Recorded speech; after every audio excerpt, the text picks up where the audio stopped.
Okay, వాస్తవానికి ఏదేనంటే ఏమని చెప్పాను? అరణ్యం, దాంట్లో ఒక తోట. ఇప్పుడు ఏదేను లోని తోట అంటే ప్రాసకి మన మాటకి సెట్ అవ్వట్లేదు కాబట్టి పెద్దలందరూ ఏదేని తోట అన్నారు. ఇప్పుడు మనం కూడా అలాగే పిలుద్దాం, నష్టం లేదు. పిలిస్తే నష్టం లేదు, కానీ తెలుసుకొని పిలుద్దాం. అది పరిశోధనకు ఉపయోగపడుతుంది.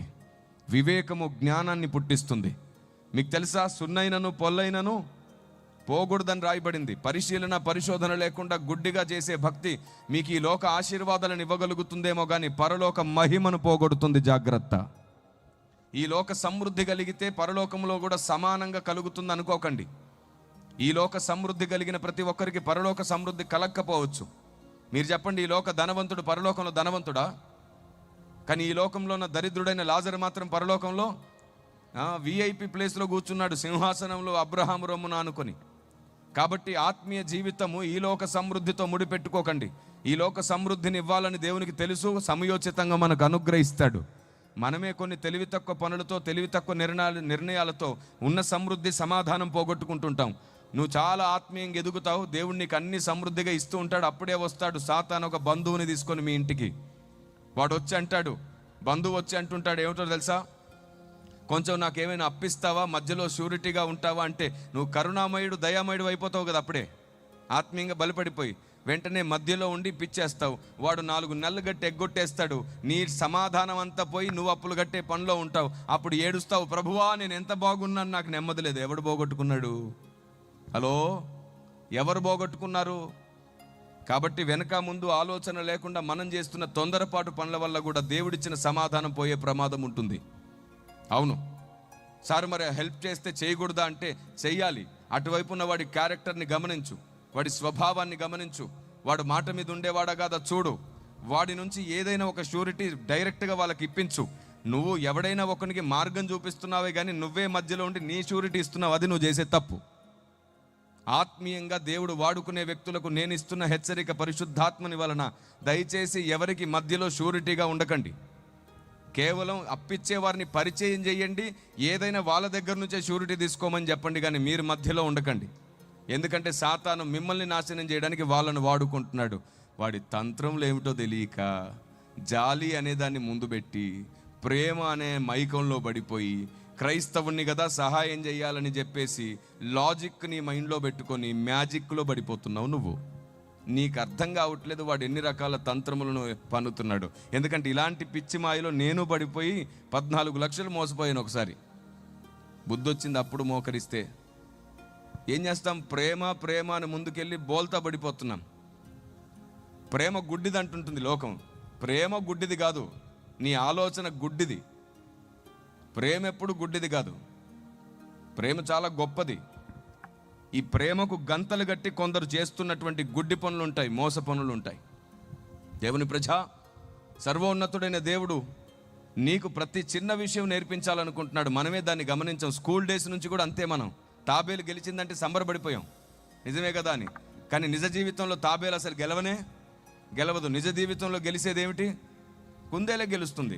జపాన్ వాళ్ళు అనుకుంటా మొన్న ఇటీవలి కాలంలో ఒక 2 బాక్సులు నియమించేసి ఒక బాక్సులో కుందేల్ని, ఒక బాక్సులో తాబేల్ని పెట్టేసి ఏది గెలుస్తుందో చూద్దామని చూస్తే కుందేలు కొంచెం దూరం వెళ్ళి మధ్యలో ఆగిపోయి ఏదో తింటున్నట్టు నటిస్తుంటే తాబేలు మాత్రం ఆగకుండా వెళ్ళి గెలిచింది. నాకు దాన్ని ఒక పాస్టర్ గారు పంపించి, సార్ మీరు ఒక మెసేజ్లో కుందేలే గెలుస్తుందన్నారు, ఇక్కడ తాబేలు మళ్ళీ గెలిచింది సార్ అంటే, నేనన్నాను ఆ వీడియో ఒకసారి జాగ్రత్తగా పరిశీలించి చూడన్నాను. ఏమిటి సార్ అన్నారు. చుట్టూ దాదాపుగా 100 మంది నిలబడ్డారు. చుట్టూ 100 మంది నిలబడితే కుందేలు కన్ఫ్యూజ్ అయ్యి ఒక దగ్గర ఆగిపోయింది. తెలుసా మీకు? అది దాని స్వభావం. తాబేలు అలా కాదు, దాన్ని టచ్ చేసే వరకు అది నడుస్తూనే ఉంటుంది, దాన్ని ఇబ్బంది పెట్టే వరకు నడుస్తూనే ఉంటుంది. వాస్తవానికి ఒక గొప్ప పాఠం చెప్పడానికి స్కూల్లో మనకు ఆ పాఠం చెప్పారు. ఏమిటంటే, ఎదుటి వాని బలహీనతను చూసి వాడిని చులకన చేస్తే వాడు నిన్ను గెలుస్తాడు, నీ బలం కూడా అప్పుడు పనికిరాదు. ఎవరిని చులకన చేయకు, నువ్వు ఆగకుండా సోమరిగా ఉండకుండా పని చేయమని ఒక పాఠం నేర్పించారు మనకు. దాంతో పాఠం బాగుంది, కానీ వాస్తవం కూడా తెలియాలి మనకి. Praise the Lord. ఇలా 1 కాదు 2 కాదు, ఎన్నో విషయాల్లో మనం బలహీనం అయిపోయాం. ఎందుకంటే వాక్యం వినడం అంటే జక్కయ్య గురించి వినడం, రూతు గురించి వినడం, ఇర్మియా గురించి వినడం, అబ్రహాం, ఇస్సాకు, యాకోబులను గురించి వినడం. వాక్యం అంటే ఎబ్బేజును గురించి వినడం. వాక్యం అంటే హెచ్చరికలు, బుద్ధి మాటలు. వాక్యం అంటే భార్య గురించి, భర్త గురించి. వాక్యం అంటే ఇక్కడెలా బ్రతకాలి, నీతిగా ఎలా ఉండాలి, పరిశుద్ధంగా ఎలా ఉండాలి, ఆశీర్వాదాలు ఎలా పొందాలి, దీవెనలు ఎలా పొందాలి. ఇదే వాక్యం అనుకునే భ్రమలో ఉండిపోయారు మీరు. ఆత్మదేవుడు హెచ్చరించడంతో పాటు గద్దిస్తున్నాడు. వాక్యం అనగా ఏమిటో కొలసి 1:25 ఉంది. మనకు హెచ్చరికలు కావాలి, బుద్ధి మాటలు కావాలి, కుటుంబం ఎలా ఉండాలో నేర్చుకోవాలి, ప్రార్థన ఎలా చేయాలో నేర్చుకోవాలి, నీతి యథార్థతలు నేర్చుకోవాలి. అన్నీ నేర్చుకొని నిలబడిన తర్వాత పరిగెత్తడానికి కావలసింది దైవ చిత్తానుసారమైన మర్మము. దైవ చిత్తానుసారమైన మర్మము. కొలసి పత్రిక 1వ అధ్యాయం 25వ వచనంలో పౌలు భక్తుడు ఏమన్నాడు వినండి ఒకసారి. దేవుని వాక్యమును అనగా యుగములలోను తరములలోను మరుగు చేయబడిన మర్మమును. ఏమిటంట? యుగములలోను తరములలోను మరుగు చేయబడి ఉన్న మర్మమును సంపూర్ణంగా ప్రకటించుటకు మీ నిమిత్తము నాకు అప్పగింపబడిన దేవుని ఏర్పాటు ప్రకారము. చూసారా? మీ నిమిత్తము నాకు అప్పగించబడ్డ ఏర్పాటు అంట. ఇప్పుడు ఏమని రాయబడింది ఇక్కడ? ఏమని అంటున్నాడు? యుగములలో తరములలో మరుగు చేయబడ్డ మర్మం అంట. అది సంపూర్ణంగా ప్రకటించాలి. Praise the Lord. మీకు ఒక విషయం చెప్పనా? యేసు ప్రభు ఈ లోకంలో జన్మించిన కారణాలలో ఒక ముఖ్య కారణం ఏమిటో తెలుసా? కేవలం మనుషుల్ని పాపం నుండి విడిపించడానికి మాత్రమే కాదు, పరలోకమందున్న తండ్రి యొక్క జ్ఞానమంతా చెప్పడానికి వచ్చాడు యేసు ప్రభు. యోహాను పత్రిక 1వ పత్రిక 5వ అధ్యాయం 20వ వచనాన్ని గమనించి చూడండి. యోహాను పత్రిక 1వ పత్రిక 5వ అధ్యాయం 20వ వచనం. మనము సత్యవంతుడైన వారిని ఎరుగవలనని. ఆ మాట గమనించండి. మనము సత్యవంతుడైన వారిని ఎరుగవలనని దేవుని కుమారుడు వచ్చి మనకు వివేకం అనుగ్రహించి ఉన్నాడని ఎరుగుదుము. ఆ మాట విన్నారా? సత్యవంతుడైన వారిని తెలుసుకోవడానికి వివేకం అనుగ్రహించాలని వచ్చాడంట. కాబట్టి పరలోకమందున తండ్రిని గూర్చిన జ్ఞానమును కుమారుడు మాత్రమే బయలుపరచగలడు. బైబిల్ ఇలా సెలవిస్తుంది, తండ్రి కుమారుని బయలుపరుస్తాడంట, కుమారుడేమో తండ్రిని బయలుపరుస్తాడని. మనం మాత్రం ఎవరి దగ్గర ఏ బయలుపరచడం పొందుకోవట్లా. మనకు కావలసిందల్లా వీసాలు రావాలి ప్రభువా, గర్భఫలాలు ఇవ్వాలి ప్రభువా, ఇస్తే అబ్బాయినే పుట్టించు ప్రభువా, మార్కుల కోసం ఏడుపులు పొడబొబ్బులు ప్రభువా, మార్కులు కావాలి, ఇష్టమైతే మండల స్థాయి, లేదంటే డిస్ట్రిక్ట్ స్థాయి, నీకు ఇష్టమైతే స్టేట్ లెవెల్. ప్రభువా మార్కులు ఇవ్వు ప్రభువా, మార్కులు ఇవ్వు ప్రభువా అని ఏడుపు. మళ్ళీ మేమేదో అమాయకంగా మీకోసం మార్కుల కోసం ప్రార్థన చేయడం. పెన్నుకు ప్రార్థన, ప్యాడ్కు ప్రార్థన, హాల్ టికెట్. ఈ మధ్య ఏంటో హాల్ టికెట్కి నూనె రాసి ప్రార్థిస్తున్నారండి. ఎంత దౌర్భాగ్యం ఇది! మరి ఇంత దిగజారిపోవడం ఏమిటండి అసలు? విశ్వాసం ఓకే, మరి ఎక్స్ట్రీమ్గా విరుద్ధంగా, లేఖనానికి విరుద్ధంగా అవిశ్వాసపు మూఢనమ్మకాల్లోకి వెళ్ళడం ఎందుకండి? అదేంటో ఎగ్జామ్స్ టైంలో బైబిల్ తలగడ కిందకి వెళ్ళిపోతుంది. ఇందులో ఉన్న శక్తి అంతా నీ లోపలికి వస్తుందనా? ఎప్పుడు ఈమె బయటికి వెళ్ళేటప్పుడు, లేకపోతే ఎప్పుడు వాడు బయటికి వెళ్ళేటప్పుడు వాక్యం చదవడు. కానీ ఎగ్జామ్స్ టైంలో మాత్రం ఉదయం రాగానే కళ్ళు తెరుచుకుని వాక్యం చదివి, మళ్ళీ మామూలుగా కాదు, క్యాలెండర్ని అక్కడ ఉన్న దుమ్మంతా తినేస్తారు. ఆ టైంలో ఉంటుంది చూడండి, తెల్లవారుజామున లేవడం, ప్రార్థించడం, మళ్ళీ అడుగుతారు సామెతలు చదవాలా, కీర్తనలు చదవాలా? బైబుల్ చదువు ప్రతిరోజు. ఎంతసేపు సామెతలు, కీర్తనల దగ్గర ఆగిపోతారు. చాలా తప్పు చేస్తున్నాం మనం. మార్కుల కోసం ప్రార్థన చేయడం ఎంత శుద్ధ దండగా తెలుసా? తప్పు. మార్కుల కోసం ప్రార్థన చేయకండి, ఎందుకంటే అది దేవుని న్యాయానికే విరుద్ధం. తెలియక ఏదో అమాయకంగా నేను కూడా చేశాను. నా సేవ ప్రారంభంలో దేవుడు నన్ను గద్దించాడు, నువ్వు చేస్తుంది తప్పు అన్నాడు. వెంటనే నేను సంఘం ముందు నిలబడి మనం ఇలా ప్రార్థించకూడదంటే ఆత్మదేవుడు నన్ను హెచ్చరించాడని చెప్పాను. దేవుని ప్రజ, మార్కుల కొరకు ప్రార్థన చేయడం ఏమిటండి? మీరు ఆలోచించండి ఒకసారి, దేవుని న్యాయాన్ని సరిగ్గా ఆలోచించండి. 1-2 గంటలు కష్టపడి చదివాడు ఉదయం లేచి, 1-2 గంటలు కష్టపడి ప్రార్థన చేశాడు. ఎవరు పాస్ అవ్వడం న్యాయం? కష్టపడ్డవాడా, ప్రార్థించినవాడా? దేవుడు ఏం చేస్తాడు? కష్టపడ్డవాడికే కదా. దేవుడు ఏం చేస్తాడు? కష్టపడ్డవాడికే కదా. మరి నీకే ఇంత న్యాయం తెలిస్తే నిన్ను నీ దేవుడు ఈ సమస్త న్యాయములను కన్నోడు ఆయన. దేవుడు అంటేనే న్యాయం. మార్కుల కోసం ప్రార్థన చేస్తే నీ 20-60 చేసేస్తాడే, నీ 60-80 చేసేస్తాడా? లేదు లేదు లేదు. మార్కుల కొరకు ప్రార్థన చేయొద్దు, చేయమని అడగొద్దు. అయితే మీకోసం మీ ఎగ్జామ్స్ టైంలో మేము ప్రార్థన చేయగలిగే 3 ఉన్నాయి. మీరు కూడా ఆ 3 అడగండి దేవుణ్ణి. మొట్టమొదటిది, జ్ఞాపక శక్తిని వరముగా ఇవ్వు దేవా అని అడగండి.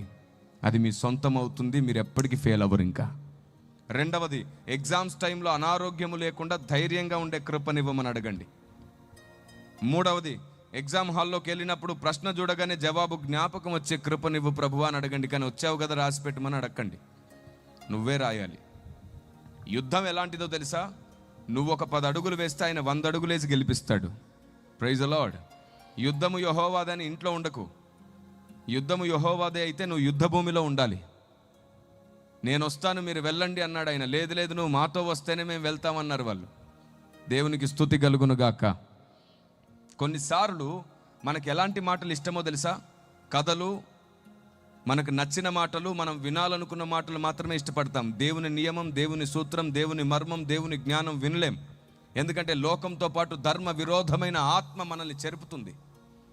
వాక్యము వినాలనే ఇంట్రెస్ట్ మనకు ఉండదు. దేవుని జ్ఞానం తెలుసుకోవాలనే తపన మనకు ఉండదు. మనకు నచ్చింది దేవుడు మాట్లాడితే చాలు అనుకుంటూ ఉంటాం. వద్దు, మీకు నచ్చింది దేవుణ్ణి అడుగుతూ దేవుని సన్నిధిలో మీరు ఇంకా దేవుణ్ణి దుఃఖపరచకండి. దేవునికి నచ్చిందేదో అది మీరు చేయడానికి ప్రయత్నించండి. మీకు కావలసిందంతా దేవుడు ఇవ్వడం ప్రారంభిస్తాడు. ఓ చిన్న సూత్రం చెప్తాను, నాకు చెప్పండి. మీరు అడిగితేనే దేవుడు మీకు కావాల్సింది ఇవ్వాలా? మీ దగ్గర ఎవరి దగ్గర మైక్ ఉంటే ఆఫ్ చేయండి అన్న, డిస్టర్బెన్స్ మీకు అర్థం కావట్లేదా? మీకు నచ్చింది మీరు అడిగిందే దేవుడు మీకు ఇవ్వాలా? మీరు అడక్కపోయినా సరే దేవుడు మీకు ఇవ్వాలా? హలో, సరే మీకు అర్థం కాలేదు, మళ్ళీ అడుగుతాను. పొరపాటుగా ఇంగ్లీష్లో మాట్లాడేసాను ఏంటండి? అయితే ఇప్పుడు తెలుగులో చెప్తాను. మీరు అడిగినప్పుడు మీరు అడిగిందే దేవుడు ఇవ్వాలా? మీరు అడక్కపోయినా మీకు అవసరంగా ఉన్నవి ఆయన తెలుసుకొని ఇస్తూ ఉండాలా? అలాగైతే నువ్వు అడగవలసింది కరెక్ట్గా అడగాలి. మొదట ఆయన నీతిని, రాజ్యాన్ని నువ్వు అడిగితే నువ్వు అడగనక్కర లేకుండా నీకు కావలసినవన్నీ చేస్తూ ఉంటాడు ఆయన. దేవునికి స్తోత్రం కలుగును గాక. Praise the Lord. ఎందుకు ఈ ప్లాస్టిక్ చప్పట్లు? బంగారం లాంటి స్తుతి చేయగలిగితే చెయ్యాలి, లేదంటే సైలెన్స్గా ఉండాలి. మనం ఏం చేస్తామంటే ఎవరు కొట్టట్లేదని దించేస్తాం. దేవుణ్ణి స్తుతిస్తే సాతానుకు సిగ్గు కలిగేటట్టు చేయాలా పని, వాడికి భయం కలిగేటట్లు చేయాలా పని. ఆమేన్. ఎందుకంటే నీకు దేవుడు అర్థమవుతున్నాడని వాడికి అర్థం కావాలి. నీకు దేవుడు అర్థమైతే, అది వాడికి అర్థమైతే వాడు నీ మీద అధికారం చేయడానికి భయపడతాడు. ఎవరిలో దేవుని జ్ఞానం, దేవుని సత్యం ఉంటుందో వారి ముందు సాతాను పప్పులేవి ఉడకవు. Praise the Lord. చెప్పండి, దేవుడు వెలుగులో ఉంటాడా చీకట్లో ఉంటాడా? ఎందుకంటే దేవుడు వెలుగై ఉన్నాడు కదా. సరే, అంతవరకు చాలా బాగుంది. బైబిల్ కూడా ఆ మాట చెప్పేసింది. అయితే దేవుడే స్వయంగా సొలొమోనుతో ఒక మాట అన్నాడు, గాఢ అంధకారమందు నివాసము చేయువాడనని యెహోవా సెలవిస్తున్నాడంట. ఏం చేస్తున్నాడు గాఢ అంధకారంలో? ఇప్పుడు అంటారు మనకెందుకు సార్ అవన్నీ. బైబుల్ మాట్లాడితే దాన్ని నువ్వు తెలుసుకోవడం కోసమే. ప్రభువు పేరట మిమ్మల్ని అందరినీ బ్రతిమాలుతున్నాను, లేఖనాలను తేలిగ్గా చేయకండి. లేఖనాలను కేవలం థియాలజీతో మాత్రమే చూడకండి. థియాలజీ అక్షర జ్ఞానం, స్పిరిచువాలిటీ ఆత్మజ్ఞానం. అటు థియాలజీ స్పిరిచువాలిటీ కలిసి పనిచేయాలి. అప్పుడే సంఘం క్షేమాభివృద్ధి పొందుతుంది. నేను 3 డిగ్రీలు చేసిన తర్వాత అప్పుడు వచ్చింది నాకు స్పృహ. Praise the Lord. నేను దాదాపుగా 612 గ్రంథాల మీద పరిశోధన చేశాను. అలా పరిశోధన చేసి నేను 16 గ్రంథాలు రాశాను. అందులో 7 రకముల గ్రంథాలు ఇప్పుడు మీ ముందున్నాయి. మిగతా 9 రకాల గ్రంథాలు అయిపోయాయి, తిరిగి ప్రింటింగ్కి పంపించాం. రేపు మే 1వ తారీఖున ఇంకో 6 గ్రంథాలను ముద్ర వేస్తున్నాం. 6 గ్రంథాలు ఏమిటో తెలుసా? ఆది కాండము ఒకే ఒక్క అధ్యాయం, మొదటి అధ్యాయం కోసం 6 పుస్తకాలను మేము రాయడం జరిగింది. ఆది కాండం ఒక్క అధ్యాయం మీద 6 గ్రంథాలు వస్తున్నాయి. ప్రతి గ్రంథం 120 పేజీలు కలిగి ఉంది. అంటే దాదాపుగా 700 పేజీలు ఒక్క అధ్యాయం కోసం ఆత్మదేవుడు అనుగ్రహించాడు. దేవునికి స్తోత్రం కలుగునుగాక. అవి మే 1వ తారీఖున మినిస్ట్రీ యానివర్సరీ సందర్భంగా, నా బర్త్డే సందర్భంగా దాన్ని మేము విడుదల చేయబోతున్నాం. మే 1వ తారీఖున ఆ గ్రంథాలు ఆవిష్కరించబోతున్నాం. అలా ఆవిష్కరించిన గ్రంథాలే ఈ 7 కూడా. ఈ 7 గ్రంథాలు మీకు చాలా ఉపయోగపడతాయి. అందులో చాలా ముఖ్యమైనది సనాతన సత్య పరిరక్షణ. కిరణ్ పాల్ గారు గ్రంథాలు ఎందుకు పరిచయం చేస్తున్నారు, బైబుల్ ఉంది కదా అనే ఆలోచన మీకు రావచ్చు. చెప్పాను కదా, ఆకాశం నుంచి ఊడిపడ్డ వాళ్ళు ఉన్నారని. వాళ్ళకి ఎప్పుడు వంకర ఆలోచన తప్ప మంచి ఆలోచన రాదు. కిరణ్ పాల్ గారు బైబుల్ ఉండగా ఈ గ్రంథం ఎందుకు ప్రకటిస్తున్నారు, పరిచయం ఎందుకు చేస్తున్నారంటే ఒకటే కారణం. ఈ మనిషి ఏ రోజుకైనా ఆయుష్ అయిపోయినప్పుడు మట్టిలో కలిసిపోతాడు. కానీ ఈ మనిషి మట్టిలో కలిసిన ఈ మనిషిలో ఉన్న దేవుని ఆలోచన మట్టిలో కలవకుండా ఎప్పుడు మీతో మాట్లాడాలి, మీకు సహాయం చేయాలి, మిమ్మల్ని నడిపించాలి. మీకు జ్ఞాపకం ఉందా, 40 మంది ప్రవక్తలు బైబిల్ గ్రంథాన్ని రాశారు నిజమే, కానీ వారు చనిపోయినప్పటికీ ఇప్పటికీ ఆ జీవం మనకు దొరుకుతుంది. ఎందుకంటే అవి ముద్రించబడి ఉన్నాయి. మనిషి లేని రోజున కూడా దైవ కార్యం ఆగకుండా జరుగుతూ ఉండాలి. దేవునికే మహిమ కలుగును గాక. Praise the Lord, praise the Lord. చూడండి, ప్రతి విషయాన్ని వంకరగా ఆలోచించద్దు. మన ఆత్మీయ జీవితం గొప్పదైతే మనం ఎప్పుడు పాజిటివ్గానే ఆలోచించాలి. ఇప్పుడు ఈ పుస్తకాల వెనకాల ఉన్న ఉద్దేశం కూడా మీకు చెప్తున్నాను. మీరు బైబిల్ని చదివినప్పుడు మీరు లోకంలో ఎదుర్కొంటున్న ప్రశ్నలకి సరిగ్గా సమాధానం మీకు చెప్పడం తెలియకపోతే, చాలామంది సువార్థికులకు సేవకులకు నష్టం కలుగుతుంది. సమాధానం మీకు చెప్పడం తెలియకపోతే చాలామంది సువార్థికులకు సేవకులకు నష్టం కలుగుతుంది. ప్రాణాలు పోతున్నాయి. ఎందరో సేవకులు, ఎందరో సువార్థికులు తమ ప్రాణాలొడ్డి సేవ చేస్తున్నా సరే సంఘం సంపూర్ణ జ్ఞానంలోనికి రాలేకపోతుంది. అందుకు ప్రతి ప్రశ్నకు సంఘానికి జ్ఞానం ఉండాలి, జవాబు తెలిసి ఉండాలి. ఉదాహరణకి, మేము ప్రేమతో పెట్టే ప్రసాదం మీరు ఎందుకు తినరు అని అడిగితే మీరు ఏమంటారు? చాలాసార్లు యేసుప్రభుని నమ్ముకున్నాం కాబట్టి తినమంటారు. అవునా, మీ యేసుప్రభు తినొద్దన్నాడా అని అడుగుతారు. మా అయ్యగారు తినొద్దన్నాడని చెప్తారు. వాళ్ళందరికీ కోపం ఎవరి మీదకి వచ్చింది? మరి ఇన్ని సంవత్సరాల నుంచి జరుగుతుంది ఇదే. అందుకే అపార్థమైపోయాం. అందుకే నేనంటాను, అపార్థమైన క్రైస్తవ్యాన్ని తిరిగి భారతదేశానికి అర్థమయ్యేటట్లు చేద్దాం. Praise the lord. అపార్థమైన క్రైస్తవ్యాన్ని తిరిగి అర్థమయ్యేటట్లు చేయాలి. అలా చేయడానికే నేను MPI అనే వేదిక స్థాపించాను, మిషన్ పీస్ ఇండియా. అంటే దాని అర్థం ఏమిటంటే, దేశం కొరకు 1,00,000 మంది సైనికులు. వారు సేవకులు కాదు, వారిని సేవకులుగా తర్ఫీదు చేయట్లేదు. ప్రతి సేవకుడికి 5 యెహోషువలు, ఎలీషాలు, తిమోతిలు తయారవుతున్నారు. ప్రతి సేవకుడికి తన సంఘంలో 5 ఏ ప్రశ్నకైనా జవాబు చెప్పగలిగిన, సంపూర్ణ విధేయత కలిగిన, ఆత్మచేత నింపబడిన వారు కావాలి. అలాంటి వారు ఒక్కొక్క సేవకుడికి 5 దొరకాలి. అప్పుడు సేవకుడు సంఘంలో ప్రతి ఒక్కరిని చూసి సంపూర్ణత వైపు నడిపిస్తూ ఉంటే, సంఘం చుట్టూ, సమాజం చుట్టూ ప్రతి ప్రశ్నకు పౌలులాగా జవాబు చెప్పడానికి నిలబడతారు వాళ్ళు. అలాంటి వాళ్ళను 1,00,000 మందిని తయారు చేయాలనుకుంటున్నాం. మీరు చూసే ఉంటారు, KR టీవీ ఛానల్లో ఎన్నో ప్రశ్నలు అడుగుతున్నప్పుడు నేను చాలా సావధానంగా కూర్చొని నిండు కుండలాగా కదలక తొనకగా నేను మాట్లాడుతూ వచ్చాను. ఎన్ని ప్రశ్నలు అడిగినా నేను అలాగే ఉన్నాను. ఎందుకంటే నా పక్కన ఆత్మదేవుడు ఉండి మాట్లాడించాడు. అది ఆయన ఇచ్చిన ఆలోచనే కానీ కిరణ్ పాల్లో ఉన్న జ్ఞానం గానే కాదు. నేను నా ప్రార్థన గదిలో అనేక సార్లు గమనించాను, ఆయన నాలో నుండి మాట్లాడిస్తేనే ఈ బూర మోగుతుంది. అంతకు మించి ఏ జ్ఞానమును ఆధారం చేసుకొని ఈ బూర మోగట్లేదు. ఒకవేళ నాలో ఉన్న జ్ఞానము ఎప్పుడైనా ఉపయోగపడుతుంది అంటే, ఈ లోకంలో కొట్టుకుపోతున్నటువంటి అక్షరార్థులు అనేకులకు, ఇదిగో నీ ఆలోచన నాకు కూడా తెలుసు రా సత్యం వైపు అని చెప్పడానికి తప్ప, నేను అక్షర జ్ఞానంతో ఎప్పుడు సంఘాన్ని బలపరిచిన దాఖలాలు లేదా ఆత్మదేవుని సంగతులు నేను స్వయంగా అర్థం చేసుకున్న దాఖలాలు లేవు. ప్రార్థనా గదిలో ఆత్మదేవుడు బయలుపరచకుండా ఏ జ్ఞానికి, ఏ పండితుడికి దేవుని మనసు అర్థం కాదు. 100 PhDలు చేసినా దేవుడు అర్థం కాడు, దేవుడు బయలుపరచకపోతే. ఆది కాండం నుండి ప్రకటన గ్రంథం వరకు ఒక్క వచనం కూడా మిగలకుండా ప్రతి వచనం నీకు అర్థమైనప్పుడు, బైబుల్ అంతా నీకు అర్థమైనప్పుడు ఇంకా నువ్వు నేర్చుకోవడానికి, తెలుసుకోవడానికి ఏమీ లేదు అనేంతగా నీకు అర్థమైతే అర్థమయ్యే టాపిక్ ఏంటంటే, దేవుడు నీకు ఇంకా అర్థం కాలేదని అప్పుడు అర్థమవుద్ది. అంత గొప్పవాడు దేవుడు. బైబిల్ మొత్తం అర్థమైనాక అర్థమయ్యే టాపికే ఇంకా దేవుడు అర్థం కాలేదు, చాలా కొంచెం అర్థమయ్యాడని అర్థమవుతాడు. అదేంటో వింత. 2-3 డిగ్రీలు చేసినా సరే, కొన్ని గ్రంథాలు చదివినా సరే మనం విర్రవీగిపోతుంటాం. నాకు మించి ఇంకెవరికి తెలియదు, నా పక్కనోడు నాకంటే తక్కువ అనుకుంటాం. ఆ రోజు నుంచే దేవుడు నిన్ను వాడుకోవడం మానేస్తాడు. నిన్ను వాడుకునేది కేవలం నీ మనుషులే. ఎందుకంటే దేవుడు వాడుకుంటే 4 గోడల మధ్యలో కాదు, 4 ప్రాంతాల్లో కాదు. దేవుడు వాడుకుంటే 4 దిక్కులకు మోగుతాం మనం. దేవునికి స్తోత్రం కలుగునుగాక. ఈరోజు పరిశుద్ధాత్మ దేవుడు నిన్ను పిలుస్తున్నాడు. నేను నిన్ను వాడుకోవాలనుకుంటున్నాను. నీ హృదయాన్ని కొంచెం యథార్థంగా మార్చు. అక్షర జ్ఞానం దగ్గరే ఆగిపోకు. సంఘాన్ని, విశ్వాసులైన మిమ్మల్ని కేవలం బలపరచడమే మా పని కాదు, మిమ్మల్ని సంపూర్ణత వైపు నడిపించడం మా పని. ఎంత బలహీనమైపోయామో తెలుసా మనం? మీరు చెప్పండి, మీకు జ్వరం వచ్చినప్పుడు ప్రార్థన కోసం ఎవరికి ఫోన్ చేస్తారు?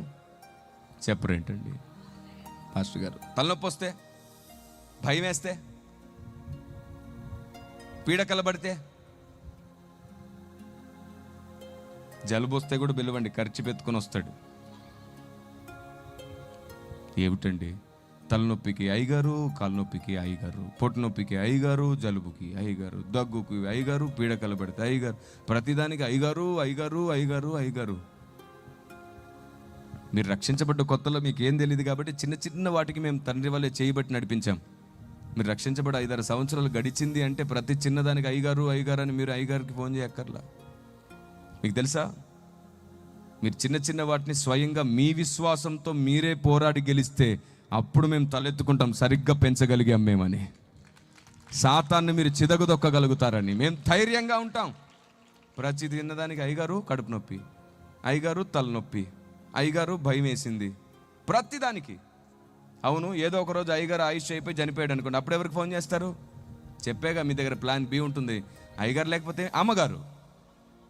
వద్దండి, మీరు పదే పదే మా మీదే ఆధారపడేటట్లు చేసుకోవడం ఇక్కడున్న ఏ సేవకునికి ఇష్టం లేదు.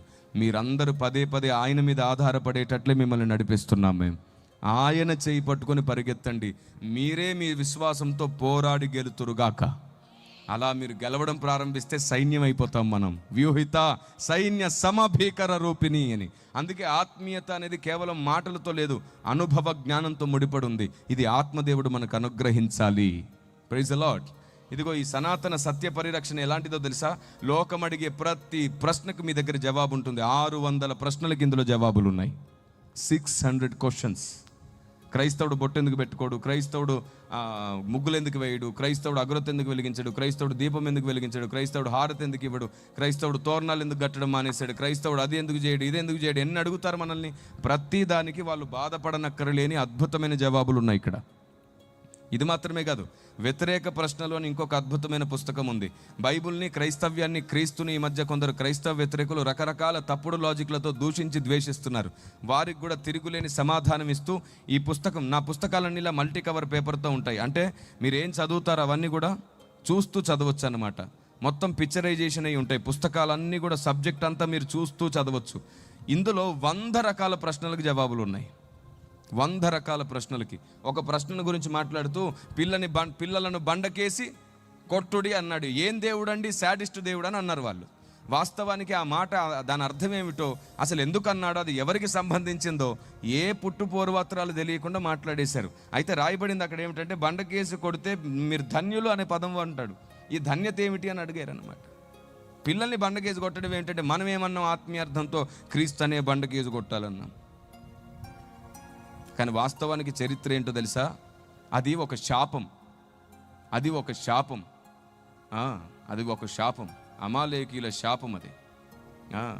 ఈ భయంకరమైనటువంటి వారి జీవితాల్లో జరుగుతున్నటువంటి ఒక సంఘటన ఏంటంటే, చిన్న పిల్లలకు కూడా మంత్రాలు నేర్పిస్తారు వాళ్ళు. ఆడవాళ్ళకు మంత్రాలు నేర్పిస్తారు. జంతువులతో పాపం చేస్తారు. అసలు 1 కాదు 2 కాదు, సొదొమ గొమొర్రాకి ఏమాత్రం తీసిపోకుండా వాళ్ళు అంతకు మించి భయంకరమైన పని. మంత్రగాళ్ళు ఉన్నారు అక్కడ. వాళ్ళని దేవుడు ఎన్నోసార్లు మార్చాలనుకున్నాడు, కనికరించాలనుకున్నాడు. అందుకే కదా సౌలుకు చెప్పినప్పుడు ఏ ఒక్కరు మిగలొద్దన్నాడు. ఎందుకు మిగలొద్దన్నాడంటే, వాళ్ళు చూపుతోనే వశపరుచుకొని మొత్తం మనుషుల్ని నాశనం చేసేస్తారు. అంత భయంకరమైన మంత్ర విద్య కలిగిన వారు. వారిని మారడానికి దేవుడు ఎన్నో అవకాశాలు ఇచ్చినా మారలేదు. సౌలు కాలంలో తుడిచిపెట్టేయమన్నాడు వాళ్ళని. ఎందుకంటే దేశమంతా పాడవకుండునట్లుగా, ప్రజలందరూ నాశనం అవ్వకుండునట్లుగా. మీరే చెప్పండి, నేను మిమ్మల్ని ఒక చిన్న మాట అడుగుతాను. మొన్న కరోనా వచ్చింది. కరోనా రాగానే అందరినీ తీసుకెళ్ళి ఎక్కడ పెట్టారు? అదే ఇంట్లో ఎందుకు పెట్టుకోవాలా? అంత కఠినులా మీరు? ప్రేమ లేదా మీకు? మీ కుటుంబంలో ఎవరికైనా కరోనా వస్తే ఎందుకు బయటికి పంపించారని అడిగితే మీరు ఏమంటారు? బుద్ధుందరా నీకేమైనా? కరోనా పోవాలని, ఆ వ్యాధి పోవాలని వాళ్ళని అక్కడ పెట్టాం. ప్రేమతో ఇక్కడుంటే మేము అందరం పోతాం. పాయింటా కదా? దాన్ని కఠినత్వం అనరు, కర్తవ్యం అంటారు. కర్తవ్యం అంటారు. దేవుడు తన న్యాయ ప్రేమలను కూడా కర్తవ్యంతో నడిపిస్తాడు. ఆ కర్తవ్యం కొన్నిసార్లు కఠినంగా అనిపిస్తుంది, కానీ కార్యరూపం చివరిలో అంతం మహామహిమగా మారుతుంది. ఉదాహరణకు చెప్తాను. ఒక ఆయన ఉన్నాడు, పుట్టుకతో గుడ్డివాడు. శిష్యులు అడిగారు, ఇతను పాపం చేసినా ఇతని తల్లిదండ్రులు పాపం చేసిరా? ఆయన అన్నారు, ఇతనైనను ఇతని తల్లిదండ్రులైనా పాపం చేయలేదు, వీడు దేవుని మహిమ కొరకే ఇలాగూ జన్మించాడు. అంటే అప్పటికే 40 సంవత్సరాలు 50 సంవత్సరాల వయసు అయిపోయింది. అప్పటికే అతను గుడ్డివాడైపోయి ఉన్నాడు. అతని జీవితం సగం అయిపోయింది. అతను దేవుని మహిమ కొరకే పుట్టి గుడ్డివాడైతే ఇతను అడగాలిగా, అయ్యా దేవా, నేను నీ మహిమ కోసమే అయ్యి ఉంటే నా జీవితం అంతా అయిపోయినట్టే కదా. అంటే దేవుడు అంటాడు, అరే పిచ్చోడా, నువ్వు పోగొట్టుకున్నది జీవితం కాదు, నువ్వు నాకు ఇచ్చింది నీ పరలోక మహిమను నువ్వు సంపాదించుకోవడానికి నేను నీ జీవితాన్ని స్వాధీనపరుచుకున్నాను. ఎందుకంటే నీకు కళ్ళు ఉంటే నరకం పోయేవాడివి నువ్వు, నాశనం అయిపోయేవాడివి నువ్వు. కానీ నీ పితరులను బట్టి నేను నిన్ను కనికరించాలనుకున్నాను. అందుకు నేను నిన్ను నా మహిమ కొరకు వాడుకున్నాను. ఇదంతా నీకు చెప్పిన అర్థం కాని విషయం కాబట్టి అప్పుడు చెప్పలేదు. ఇదిగో నీకు ఇప్పుడు చెప్తున్నాను. వాడు పరలోకం వెళ్ళినాక జీవితం అంతా పోగొట్టుకున్నానని ఇక్కడ బాధపడ్డాడే, అక్కడికి వెళ్ళిన తర్వాత అక్కడ పోగొట్టుకున్నందుకే నీకు స్తోత్రం అంటాడు. ఎందుకంటే పోగొట్టుకున్న దానికి 100 టైమ్స్ ఇస్తాడు నా దేవుడు. అక్కడ 60-70 సంవత్సరాల జీవిత న్యాయం గురించి మనం మాట్లాడతాం, ఆయన యుగ యుగాల మహిమను గురించి ఆలోచిస్తాడు. ఏది ముఖ్యం? 60-70 సంవత్సరాల జీవితం నిత్యత్వమా? కాబట్టి ఆయన కఠినంగా కొన్నిసార్లు శిక్ష పంపినా దాని వెనకాల నిత్యత్వ మహిమ ఉంది. అలాగూ దేవుని నమ్మకమైన కార్యములను మనం బైబిల్ గ్రంథంలో చూస్తాం. మనమే సరిగ్గా ఆలోచించట్లేదు చాలా విషయాల్ని, వన్ సైడ్ ఆలోచించే బుద్ధి మనది. అందుకే ఆయన అన్నాడు, నరుని హృదయం కేవలం ఎల్లప్పుడూ చెడ్డది, ఎల్లప్పుడూ చెడ్డది, ఎల్లప్పుడూ చెడ్డది. మన గురించి ఎవరైనా సరే ఏదైనా ఒక మాట అంటే ఓర్చుకోలేం, మనం వెంటనే మాట్లాడేస్తాం కదా. మనం తప్పు చేస్తున్నాం. పరిశుద్ధాత్మ దేవుని ఆలోచన విధానాన్ని మనం గమనించలేకపోతున్నాం. ఇదిగో దావీదు పొందిన వరములు పొందితే మనం ఆత్మదేవుని ఆలోచన పొందగలుగుతాం, ఆత్మదేవునితో నడవగలుగుతాం. ఆ వరములు ఏమిటో నేను మీకు ఒక్కొక్కటి చూపిస్తాను. మీరందరూ మీ పరిశుద్ధ గ్రంథాలు తెరిచి చూస్తారా? అపోస్తుల కార్యములు 13వ అధ్యాయము 34వ వచనము. అపోస్తుల కార్యములు 13వ అధ్యాయం 34వ వచనం చూద్దామా?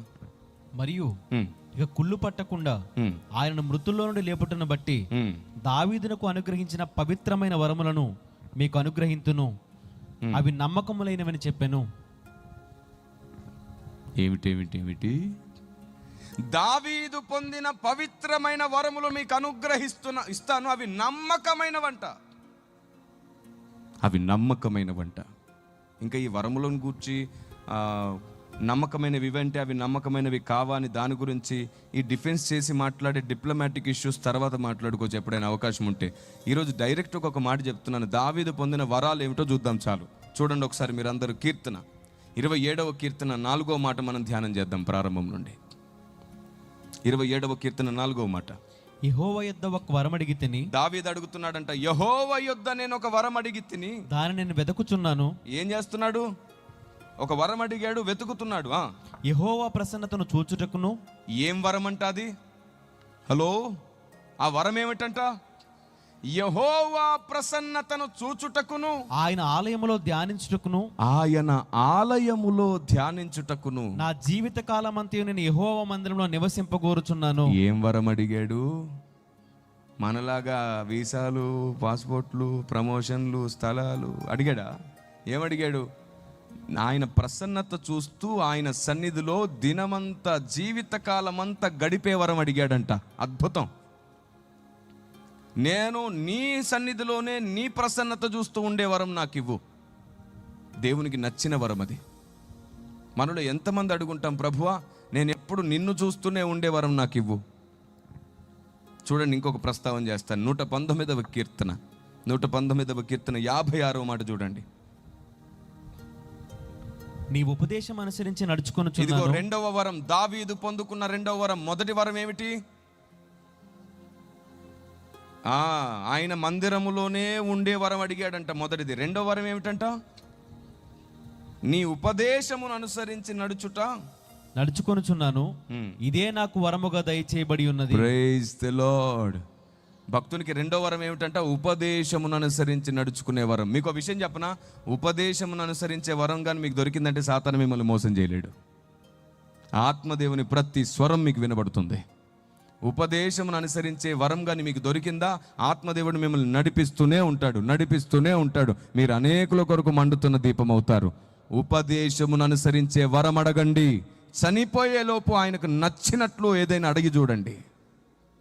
మొదటి వరం ఏమిటి? హలో, మొదటి వరం ఏమిటి? ఆయన మందిరములో ఉండే వరం. రెండో వరం ఏమిటి?